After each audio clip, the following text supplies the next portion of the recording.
এই বাংলাদেশটাকে দেশের মানুষের মানে স্বাধীনতা দিয়ে গেছে, অধিকার দিয়ে গেছে, দেশের মানুষের অধিকারটা দিয়ে গেছে। তো টাকা পয়সা তো আসলে দিতে পারিনি। আর তো বললাম যে জিয়াউর রহমান সরকার, এরশাদ সরকার, বেগম খালেদা জিয়ার সরকার সবাই হচ্ছে তাদের বাপের টাকা এনে এই বাংলাদেশকে তারা চালিয়েছে। আর একমাত্র শেখ হাসিনা শুধু জনগণের টাকায় নিয়ে এইগুলা করে। তারপরে হচ্ছে একদিনে সুলতানা নিউজ কভার করেছে, একদিনে 100 ব্রিজ উদ্বোধন হয়েছে বাংলাদেশে, 100 ব্রিজ একদিনে। তো আগে তো শুধু মেট্রো রেলের কথা তো ভুলেই গেছি, হইতো না মেট্রো রেল।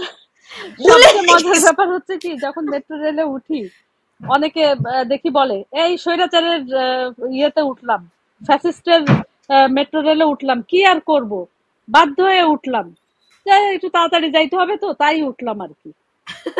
মানে ধরেন আপনি হাইওয়ে এক্সপ্রেস দিয়ে মেট্রো রেলে যতবার উঠবেন ততবার ফ্যাসিবাদী শেখ হাসিনার মুন্ড উদ্ধার করবেন, থুতু মারবেন, আবার আরামে, মানে ওই যে বৈশাখ হারাম ভাতা আরাম, বুঝছেন? উত্তরা থেকে আপনি মতিঝিল 20 মিনিটে যাবেন, এটা খুব আরাম, কিন্তু শেখ হাসিনা খুব খারাপ, খুব খারাপ। তো আসলে খুবই মজার ব্যাপার। সুলতান আরেকটা জিনিস বলি, আমি গতকালকে মেট্রো রেলে উঠতে যে দেখলাম যে মেট্রো রেল যখন হয়, উদ্বোধন হয়, তখন মেট্রো রেল মানে ওই ইয়েদেরকে, তখন তো সেতু মন্ত্রী ছিল ওবায়দুল কাদের, তাকে বলেছিলেন যে শোনো, আমি একটা জিনিস চাই, মেয়েদের জন্য একটা মানে আলাদা একটা কম্পার্টমেন্টাল চাই। তো তখন সেটা কিন্তু হয়েছে। ইভেন এখন গতকাল থেকে আমি দেখছি যে ওই মেয়েদের ওই জায়গাটা না আবার একটা গ্রিল দিয়ে রেখেছে, হ্যাঁ, যেটা আলাদা মেয়েদের, মানে ওই পাশে যাতে ছেলে না যাইতে পারে। তো আপনি চিন্তা করেন যে শেখ হাসিনা কত কিছু চিন্তা করে মেয়েদের জন্য সে আলাদা মানে ইয়ে রাখছে। শেখ হাসিনা এত খারাপ কেন? সে তো সব আগেই করে ফেলে, এরা তো কিছু করতে পারে না। সমস্যাটা তো এইখানেই যে শেখ হাসিনা সবার আগেই সেটা করে ফেলে। তো শেখ হাসিনা আগে মানুষ দিনে রাতে সমানে ঘুরে বেড়াতে পারতো, আর এখন সন্ধ্যা কেন, দিনের বেলা তো মেয়েরা ঘর থেকে বাইরে বেরোতে, এটা খুব ভালো হয়েছে, মেয়েদের ঘরে থাকা উচিত, মেয়েদের ঘরে তো বাইরে যেতে হবে কি জন্য? এই যে কি যেন বেহায়া বেশরম, এখন কথা হচ্ছে যে মানে আজকে যদি আপনি দেখেন যে মেট্রো রেলের ভিড় যদি আপনি দেখেন, হুজুরদের থেকে শুরু করে মানে উপচে পড়ছে, মানে একটা জায়গায় তিল ধরনের ঠাঁই নেই, মনে হচ্ছে যে পুরা ভেঙে পড়ে যাবে।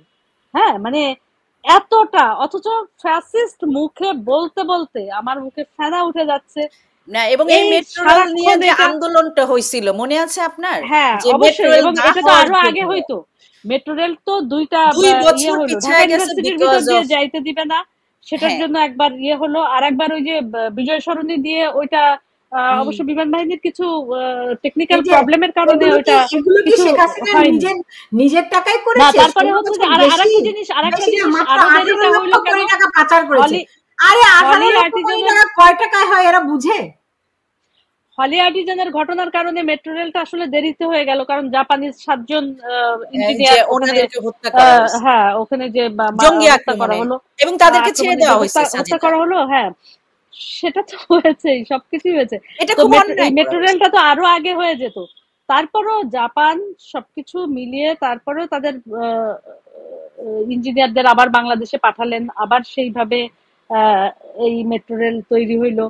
তো সুলতান আসলে সবচেয়ে মানে অবাক লাগে, আমি নিজে যখন মেট্রো রেলে উঠি, আমি যখন পৃথিবীর অনেক দেশে গেছি, মেট্রো রেলে উঠেছি, আমি কখনো ভাবিনি আসলে আমার বাংলাদেশে এই মেট্রো রেলে আমি উঠতে পারবো বা এই মেট্রো রেল হবে, এটা কিন্তু আসলে আমি ভাবিনি। এবং যখন আমি ভিতরে মেট্রো রেলের ভিতরে আপনি যখন লাস্ট নিউ ইয়র্কে এসেছিলেন, আপনি আমাকে বলছিলেন যে কবে আমাদের বাংলাদেশে এরকম একটা সাবওয়ে বা মেট্রো রেল হবে, আমরাও এরকম তোমাদের মতো ফরফর করে যেতে পারবো। হ্যাঁ, একজন একটু কমেন্ট করেছেন, মোহাম্মদ জহিরুদ্দিন, 2022 সালে বিনিয়োগ সম্মেলন থেকে বিনিয়োগ এসেছিল $3.5 বিলিয়ন, 2022 সালে। 2023 সালে এসেছিল $3 বিলিয়ন। এবার ডক্টর ইউনূসের বিনিয়োগ সম্মেলন থেকে প্রতিশ্রুতি পাওয়া গেছে $70 মিলিয়ন।